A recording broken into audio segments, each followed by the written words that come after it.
comes Fuji Film.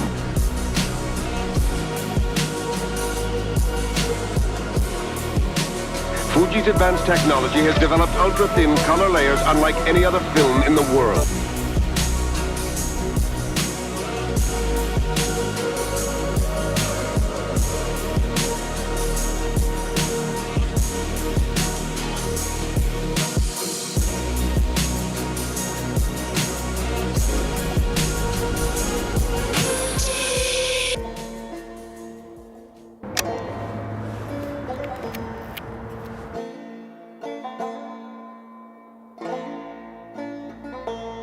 Very similar to MMA, film photography finds itself in a little bit of a vice grip from monopoly. You have a dominant brand like the UFC in Kodak, and of course there's options. There's Ilford, there's One Championship, there's Orwo, there's PFL, others that I could list out. If you want to shoot consistent quality color film, you're pretty much stuck with Kodak. And if you want to watch consistent quality MMA, you're pretty much stuck with the UFC. But that wasn't always the case. There was, of course, Fuji, both.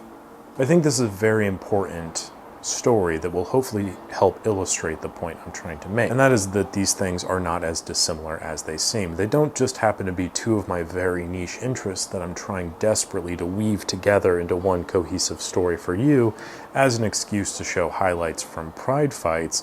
This is kind of that, but it's also a little different. I began in 1997, a little bit after the UFC began in 1993. Pride's original fight was based off of the fight between Muhammad Ali and the Japanese shoot wrestler that I'm blanking on his name right now. That idea and the success of organizations like Pancrase and the UFC fueled the founders of Pride to begin this organization and call fighters from all over the world to pit their skills up against each other in the glorious Saitama Super Arena in Japan. And truly became a competitor to the UFC, who was at that same time fighting state commissions that weren't allowing the fight. There was the infamous clip of John McCain calling the UFC human cockfighting, which really turned a lot of people off of the brand, understandably so. Pride was out here, and everybody loved it. Caliber of fighters they were bringing, the amount they were able to pay them,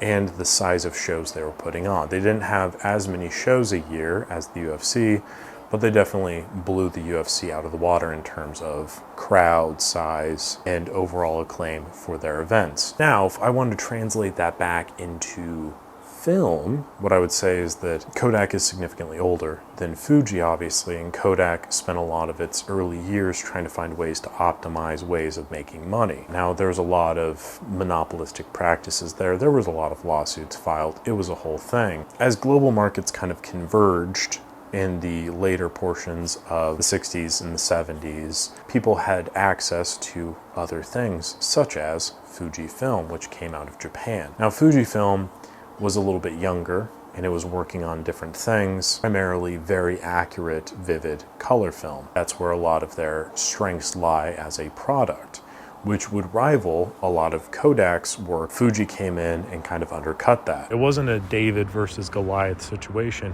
It was Goliath versus Goliath.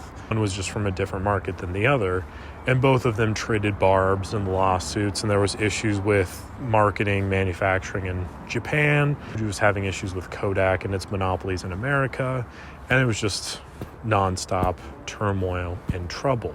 And then in 1984, Fuji somehow won the bid to sponsor the Los Angeles Olympics. They're in Kodak's backyard. Advanced technology has developed a high-resolution film that no one else has. The true picture. Get free Fuji Olympic sponsor pins and enter our Olympic gold coin sweepstakes. Fuji, the official film of the 1984 Olympics. Not too dissimilar from Pride 34, that was the first and final Pride event taking place in Las Vegas. But then as the 2000s hit, film became a bit replaced by the emergence of digital camera technology.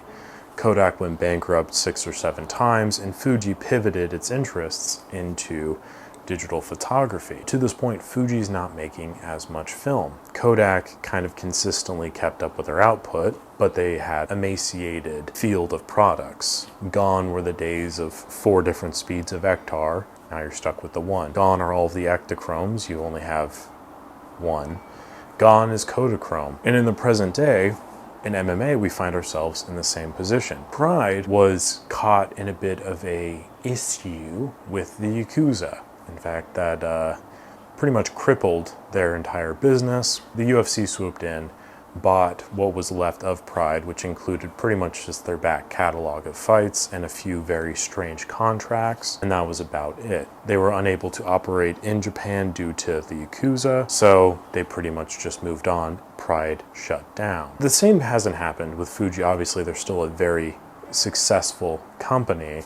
They just don't really make film anymore. And the few films that are out there are very hard to come by, very expensive, except for the Fuji 200 and Fuji 400, which unfortunately are just Kodak films branded as Fuji. But I will say that there is something different about shooting Fuji film in particular. People can cite things like the greens and the reds and the color structure and the sharpness, all of these things. There's technical details to back that up. Superior having that extra layer of emulsion for color, I think really adds proof to that pudding, if you will. There is, however, a Fujifilm that you can still get today, that you can get from stores. And while the price might be a bit excessive, it runs about 20 bucks a roll, I would say that it is worth it just to get that different look, to peer back into the past, and to enjoy the heights of Fuji color technology.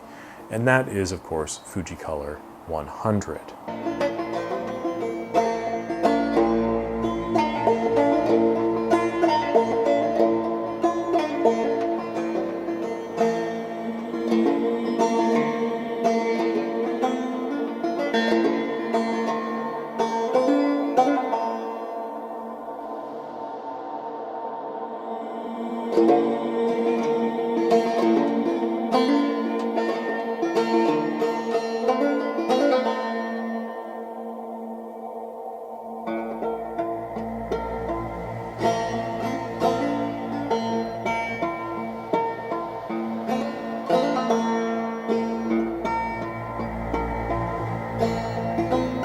There's not a whole lot of really deep, dynamic color films at 100 speed out there anymore. There is the Pro Image 100, there's Ektar 100, but both of those seem to care a lot more about sharpness and quality of the overall detail as opposed to the color. And while it may cost probably about $1 a frame, if the saying is a picture's worth 1,000 words, then I would say that a frame of Fujicolor is definitely worth at least $1. Because it isn't just about shooting film and taking a decent picture and getting interesting color renditions.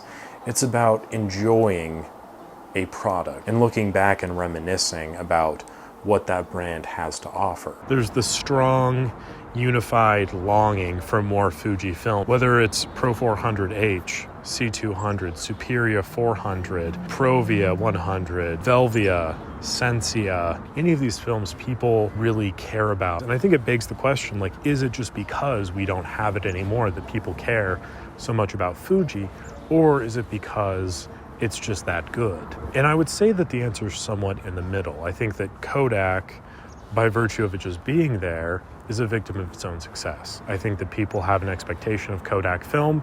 They know what it looks like. Portra's had a very similar look. Ektar has a very similar look. Ultramax, Gold, you know what it all looks like. And it's good. There's nothing wrong with it at all. But it just has its look. When you need a little something different, when you want a little something more, when you want to find a new creative language in which to speak, that's where Fuji really came into play. But beyond that, I just think that, like, having that competition in the market means that both companies are trying to release more higher quality stuff for less money. And I think that's something that we're lacking right now. As Kodak continues to raise its prices, Fuji's not there to combat it with a C200 that's the same cost as a roll of gold, but the quality of Portra. You just begin thinking about and appreciating the times in the past when when Kazushi Sakuraba was on top, when Wanderlei Silva was staring down with Mirko Cro Cop in one of the most intense stare downs of all time, back before Alistair Overeem was on an insane amount of growth enhancers and steroids, or as he put it, horse meat. Back before all these things, Fedor Emelianenko was getting spiked on his head by Kevin Randleman and going on to win the fight. Fedor Emelianenko was fighting Minotaur Nogueira twice in insane fashion, winning the heavyweight championship. Dan Henderson knocking out Wanderlei, so I could go on and on. I like Pride, it's great. There's a lot of good fights there, but a lot of weird fights too. Anyway, but at the end of the day, Pride is gone. Fuji, for all intents and purposes, is no longer really producing its own film stocks. What exists, what's out there, we can just appreciate as it is. And I would say take this as a call to action. I talk a lot on this channel about budget film photography. I'm trying to make sure that you, the user, get the most bang out of your buck. But I have to say, in an instance like this, tell you enough how worth it truly is. It is a lot of fun to shoot. The quality is fantastic. The colors are incredibly vivid and lovely. It has so much latitude to do with whatever I cannot recommend it enough. But don't take my word for it. Take the Pepsi challenge, try it out for yourself, and leave a comment down below what you think. That is all for today's video. I hope you enjoyed it. I know there's a lot of MMA talk in there, but I think at least 2 people will enjoy that. And if I am one of those 2 people, then I am one of those 2 people. But I do hope you appreciated it very much. I hope you enjoyed it. Like the video if you did. Subscribe to the channel so you don't miss out on future content. Go shoot some Fuji Color 100, and then we can all say a collective prayer that Fuji decides to make more film stocks in the future. Thank you again, and I'll catch you on the next one.